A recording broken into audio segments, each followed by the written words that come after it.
বাড়িতে রান্না গরুর মাংসে যদি হোটেলের স্বাদ পাওয়া যায় তাহলে কেমন হয় বলুন তো।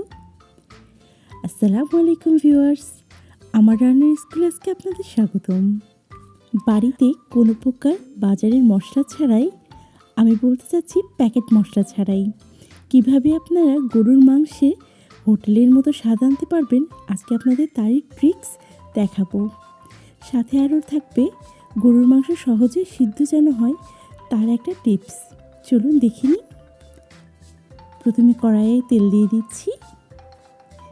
তেলের মধ্যে আমি ডুমো করে কেটে নেওয়া আলুগুলো ভেজে নিব।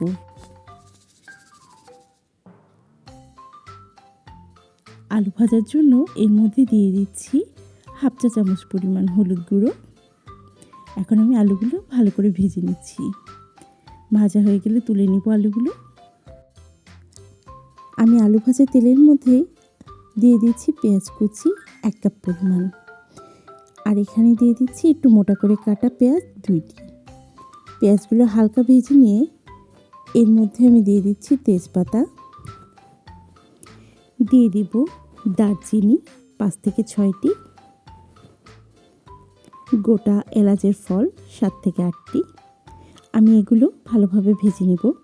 আপনি ততক্ষণ পর্যন্ত ভাজবেন যতক্ষণ না খুব একটা সুন্দর স্মেল বের হয়। এখন দিয়ে দিচ্ছি কাঁচা ঝালগুলো ভেজে নিচ্ছি। দিয়ে দিচ্ছি জিরে বাটা, এখানে দিয়েছি আমি 1.5 টেবিল চামচ। এখন এখানে অ্যাড করছি আদা বাটা দিয়েছি আমি 1 টেবিল চামচ। দিয়ে দিচ্ছি রসুন বাটা 2 টেবিল চামচ পরিমাণ দিব। আমি এখানে কোনো বাজারের কেনা মশলা ব্যবহার করব না, সম্পূর্ণ ঘরে যে মশলাগুলো থাকে সেগুলো দিয়ে রান্নাটা করব। আমি অল্প করে পানি দিয়ে মশলাটা কষিয়ে নিচ্ছি। যদিও গরুর মাংস রান্না আপনারা সকলেই পারেন, কিন্তু অনেকেরই অভিযোগ থাকে যে আমার গরুর মাংসই তো বাজারের মতো টেস্ট আসে না। তাদের জন্যই আজকে আমাদের এই রান্নাটি। আমি হলুদ গুঁড়ো দিয়ে দিয়েছি 1.5 চা চামচ। এখন অ্যাড করব ধনিয়া গুঁড়ো 1 চা চামচ, শুকনো ঝালের গুঁড়ো 1 চা চামচ। যেহেতু কাঁচা ঝাল দিয়েছি, শুকনো ঝালের গুঁড়োটা একটু বুঝে শুনে দিবেন। আমি মাংসগুলোর মধ্যে ছেড়ে দিচ্ছি। আমার এখানে 1.5 কেজি পরিমাণ গরুর মাংস আছে। দিয়ে দিচ্ছি লবণ স্বাদ অনুযায়ী।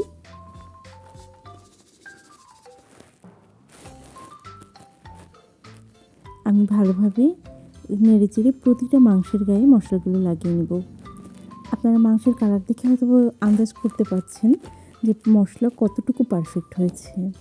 আমি যে পরিমাণে দিয়েছি, আপনারা এই পরিমাণে 1.5 কেজি মাংসের জন্য যদি মশলা ব্যবহার করেন তাহলে আপনাদের মাংস রান্নার যে টেস্ট সেটাও খুব ভালো আসবে। দেখুন পানি বের হয়ে গেছে। আমি কিন্তু আলাদাভাবে কোনো পানি দিইনি। এখন অ্যাড করলাম কাঁচা পেঁপে টুকরো করে কেটে নেওয়া। এই কাঁচা পেঁপে দিলে আপনাদের গরুর মাংস কিন্তু খুব দ্রুত সিদ্ধ হবে এবং স্বাদটাও অনেক ভালো আসবে। হোটেলের মাংস রান্নায় কিন্তু কাঁচা পেঁপে ব্যবহার করে। আমি ভালো করে ঢেকে কষিয়ে নেব। আমি নেড়ে চেড়ে সুন্দরভাবে গরুর মাংসটা কষিয়ে নেব। গরুর মাংস আপনি যতক্ষণ কষাবেন আপনার টেস্ট কিন্তু তত ভালো আসবে। অবশ্যই চেষ্টা করবেন অল্প অল্প করে পানি দিয়ে গরুর মাংসটা কষিয়ে নিতে। আমি এখানে 15 থেকে 20 মিনিট মতো মাংসটা কষিয়ে নিয়েছি। আমার সম্পূর্ণ রান্নাটা করতে 40 মিনিট মতো সময় লেগেছে। আপনারা জানেন যে গরুর মাংস রান্না করতে বেশ কিছুটা সময় লাগে। এখন এখানে অ্যাড করব ভেজে রাখা ডুমো করে আলু। এখন আলু সহ মাংসটা ভালো করে কষিয়ে নেব।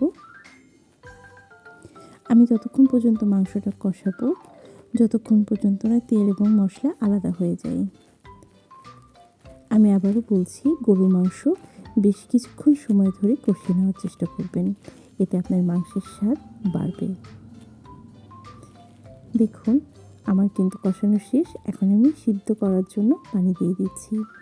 আমি এখানে খুব পানি ব্যবহার করব না, কারণ আমার মাংসটা প্রায় 70% সিদ্ধ হয়ে গেছে। এটা আপনি যখন 15 থেকে 20 মিনিট কষাবেন তখন এমনিই দেখবেন সিদ্ধ হয়ে যায়। তার উপর পেঁপে দিলে অনেক দ্রুত সিদ্ধ হয়। আমি এই পরিমাণ মতো ঝোল দিয়ে মাংসটা সিদ্ধ হতে দেব। ঢাকা দিয়ে দিচ্ছি।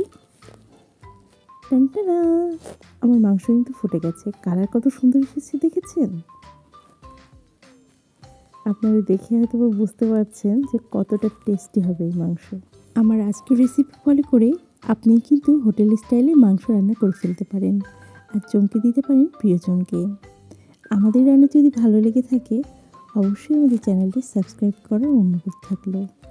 আর ভিডিওতে লাইক এবং শেয়ার তো করবেনই। আমার মাংসে এতটুকু পরিমাণে আমি ঝোল রাখতে চাচ্ছি। আলুগুলো সিদ্ধ হয়ে গেছে। আমি এখন চুলাটা বন্ধ করে মাংসটা ঢাকা দিয়ে রেখে দেবো চুলার উপরে 10 মিনিট। এতে মাংসটা যেটুকু তাপ আছে চুলার সেটুকু পেয়ে যাবে। মাংসটা দমে থাকলে খেতেও আরও স্বাদের হবে। আমি বেড়ে দেখাচ্ছি আমার মাংসটা কতটা পারফেক্ট হয়েছে। আমি এখানে দুইভাবে মাংসটা আপনাদেরকে সার্ভ করে দেখাবো। একটা খিচুড়ির সাথে। আমার এই খিচুড়ির রেসিপি খুব শীঘ্রই আমি আমার ফেসবুক পেজে এবং ইউটিউব চ্যানেলে আপলোড করব। আপনাদেরকে অবশ্যই দেখার অনুরোধ থাকলো। আমি সাদা ভাতের সাথেও আমার এই মাংস রান্নাটা সার্ভ করে দেখাচ্ছি। অবশ্যই আপনারা আমাদের সাথে থাকবেন আশা করছি। আর কি ধরনের রান্না আপনারা দেখতে চান কমেন্ট করে অবশ্যই জানাবেন। আমাদের সাথে থাকার জন্য অনেক ধন্যবাদ।